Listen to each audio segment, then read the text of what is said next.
If you own a diesel 200 series, 70 series or Prado Landcruiser, there is a good chance that you'll eventually get this message on the dash, or see a little warning light that looks like this.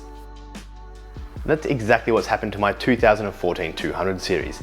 Now it's vital that we keep these systems clean and unrestricted, so whether or not you're at home in your garage or out in the bush in the middle of nowhere, it is very simple and easy to change your fuel filter. So let me show you how. Opening up the bonnet, we find our fuel filter assembly unit in the top right hand corner of the engine bay. The first step is to disconnect the top black pressure sensor, followed by the bottom grey water sensor. We now remove the 12mm nuts holding the assembly onto the mounting bracket. A 5mm Allen wrench is required to move the 3 small bolts fastening the upper assembly to the bowl.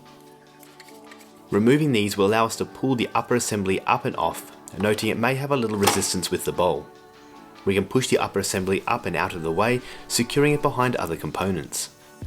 We remove the dirty fuel filter by simply lifting it straight up and out of the collection bowl, allowing the remaining diesel to drain and disposing of it. The bowl can now be removed from the housing, being careful of the water sensor wires and the water drain tap. This is why we clean the bowl. There is plenty of noticeable pieces of dirt and debris present in this lower section. This is easily cleaned by using a throttle body cleaner or the like, and some clean rags. Repeat the process until all the debris is removed. Once we are done, the bowl should be clean and look something like this. Time to place the bowl back into the filter housing. These fuel filters do come with a rubber O-ring, and in this instance, this remained attached to the upper assembly. I removed this and gave the upper assembly a wipe down to ensure a clean surface. I use genuine Toyota fuel filters, which are reasonably affordable at only $39. This filter comes with a filter element and a new O-ring. We need to note that the O-ring has a rounded edge and a flat edge. We return back to the vehicle and place the O-ring onto the bowl, with the flat edge of the seal facing down. We can then drop the new filter element straight into the bowl and return the upper assembly to fit back on top. The 5mm Allen bolts can be tightened up and the 12mm nuts can be returned and fastened to secure the bracket assembly. Make sure the bolts are secured firmly and begin to prime the unit by repeatedly pumping the valve located on top.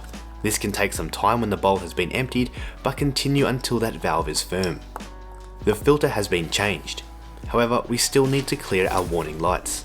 Once inside the vehicle, we need to turn the vehicle's ignition on by pressing the start button 2 times with our foot off the brake pedal to avoid starting the engine. Return to the fuel assembly unit and reconnect the upper pressure sensor and lower water sensor. Back in the vehicle again, we can proceed to start the vehicle. You will note that it will take longer to start than normal to bleed the air from the fuel lines.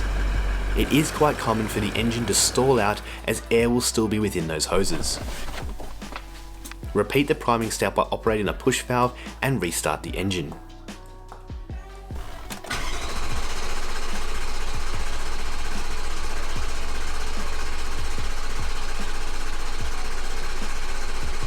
We now have a functioning fuel filter system and have successfully removed the warning lights from our dashboard. There you have it. That is how simple it is to change the fuel filter on one of these 200 series Landcruisers. Now it's very similar on the 70 series cruisers and also the Prados as well. Now it's very important to keep these fuel systems clean, and due to Toyota's sensitive sensors, it's also advised that you carry one of these filters on the road as a spare. As you can see, it is very easy to change even out in the middle of nowhere mid-trip. Hope you enjoyed the video guys, and we'll see you next time. Cheers.